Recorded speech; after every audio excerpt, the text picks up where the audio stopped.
efficiency in terms of water supply, energy. But when you combine digital technology and artificial intelligence, this smart city movement emerged. But in my opinion, more important than artificial intelligence is human intelligence. And what mean human intelligence? Mean leadership, vision, to have the possibility to agree with the community, how we want the city of the future. I think when we combine human intelligence and artificial intelligence, we have something we call the super intelligence. We apply to the cities the super cities. This is the meaning of the super cities we imagine. I would like to share with you the experience of Fundación Metrópoli, which is an international center of excellence in designing cities of the future. This is the headquarters of Fundación Metrópoli in Madrid, and we began 25 years ago with a project called Proyecto Cities Project. We selected 20 cities around the world, and in collaboration with 20 universities, we tried to discover the key of success of cities around the world. Why some specific project has been successful in a particular location and other cities, no. That was a global research, and we had the opportunity to apply this learning experience with these 20 cities in different points of the territory. I would like today to share with you how we are applying these methodologies to transform a city like the city of Madrid. It's Madrid 2040, this is the vision. And you can see this is a collaboration between the government of Madrid, the government of Madrid region, the Spanish cluster of urban solution, and Metrópoli Foundation, which is a knowledge partner in this initiative. You can see Madrid in the European urban system. Also, the digital connectivity is very important to apply all the technology associated with artificial intelligence. And the vision of Madrid is to be a hub between the north of Europe and other territories like Latin America, Africa, which is the emerging continents, and this is Spain and Portugal. This is the peninsula. One important element to design the future of the city is connectivity. You say the radial road system in Spain, all the confluence is in Madrid. But not only Madrid itself, but around Madrid, we have many cities that has a historical heritage site. There is no other city in the world with more, we call ciudades patrimonio, we call heritage cities around like the case of Madrid. And this is digital Madrid. This is the digital intensity of the city beyond traditional administrative boundaries. So, but Madrid, in terms of functioning, you have in an isochron of 15 minutes, we have more than 3 million people. This is 30 minutes. These are 45 minutes and 1 hour. 7 million people, more or less like Kuala Lumpur. But if you consider high-speed train, these lines connecting medium-sized cities around, for instance, Segovia on the north, is 100 kilometers, but 19 minutes connection. So this is a city, this is a functional metropolitan area of 8.6 million people. One of our research around the world associated with the competitiveness of cities is what are the key factors of competitiveness. And the key factor of competitiveness of cities are connectivity and the capacity to educate, attract, and retain talent. Connectivity, I mean physical connectivity, ports, airports, roads, digital connectivity, and institutional connectivity. In the case of Madrid, you see the airport of Madrid very close to the center. We have 2 high-speed train stations, one in the north of Madrid, one in the south, and this high-speed train network is also a radial structure that strengthen the capacity of Madrid to interact. So with this station in the north, Chamartín, around this station, the most important project of the history of Madrid, which is Madrid Nuevo Norte, is happening now around this high-speed train station. Something similar could happen in Kuala Lumpur. Also, the regional trains, the metro, if we combine all these elements of connectivity, inside the first ring, we call M30, we have a very strong underground system that allows us to reinvent public space for social interaction. With all this infrastructure, you can see the logistic hub in Europe. This, even without having a port in Madrid, we are one of the most dynamic logistic hubs in Europe in general because this infrastructure. But for the future of the city, it's very important to combine the natural network, the roads, and the environment. This combination between traditional infrastructure and the green infrastructure is very important for the future of the cities.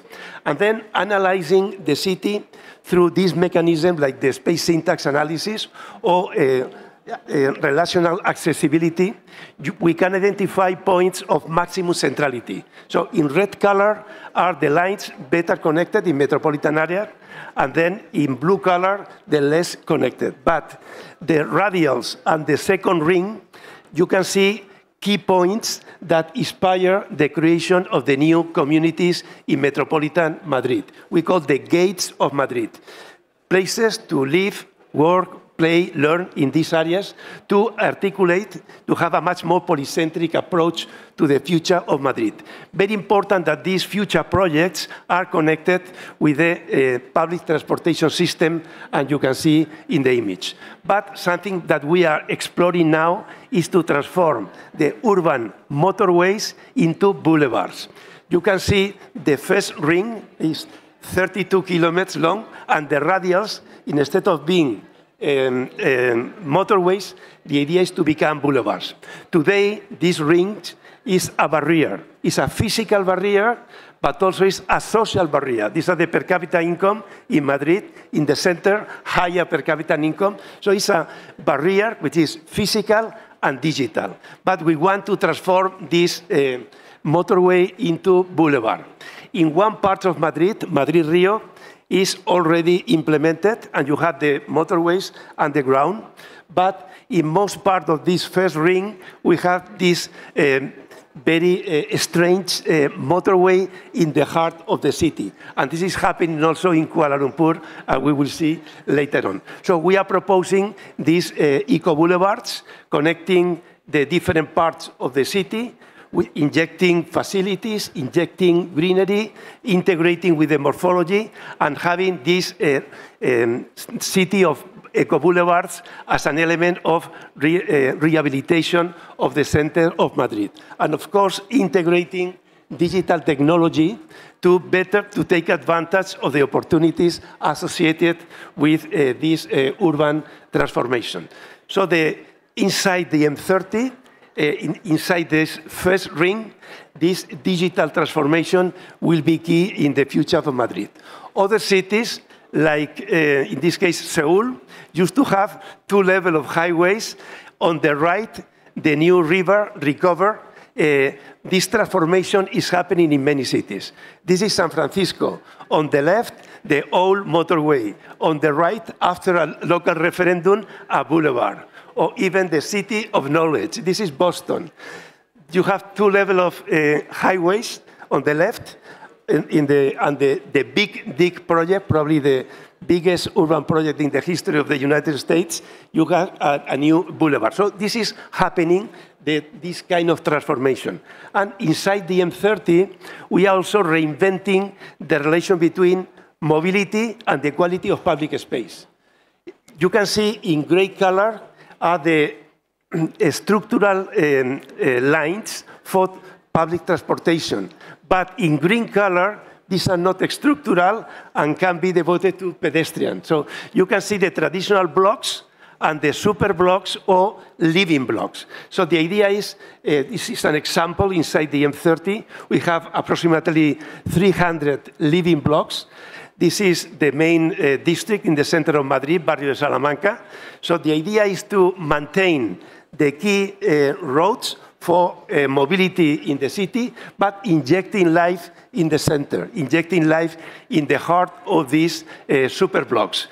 So young people, elderly population can use the public space.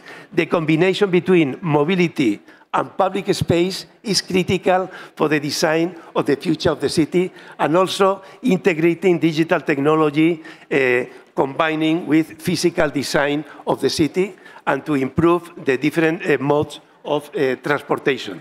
This is the experience we are doing in Madrid. These are the Twitter map. This is how we are experimenting the center of the city in terms of digital solution. And these brown points are points of identity, traditional identity hubs, traditional village that has been absorbed by the growth of Madrid. So that is inspiring a new program called Corazones de Barrio, called the core of the district, the heart of the neighborhoods, to have much more polycentric structure instead of having center and periphery, which is the traditional approach of metropolitan area. But it is very important that these kind of social programs, the idea of recovering and improving the different districts, is connected with the public transportation system. Now, this is the experience of Madrid. And when from the authorities, from the institution, from the city of Madrid, you have a vision, you have an innovative approach, the private sector can work and contribute to this transformation. This is the example, for instance, of the Real Madrid. The Real Madrid is a soccer club, and the Real Madrid tried to use some of the space for training to create the most advanced innovation district in Europe, which is called Madrid Intelligence. So the Real Madrid is one strong brand in Spain, and they have one space for training in an area which is very well located. These are the strength of the jobs, employments associated with technology. So we are in the center of the talented people in metropolitan Madrid, but we are very close to the airport, very close to the Fair of Madrid, very close to the Formula One circuit, the Formula One circuit in Madrid, the next one. We have very good public transportation in the area, and also good connection with the environment, with the parks around the area. So in the case of this private experience associated with the transformation of Madrid, we would like to promote three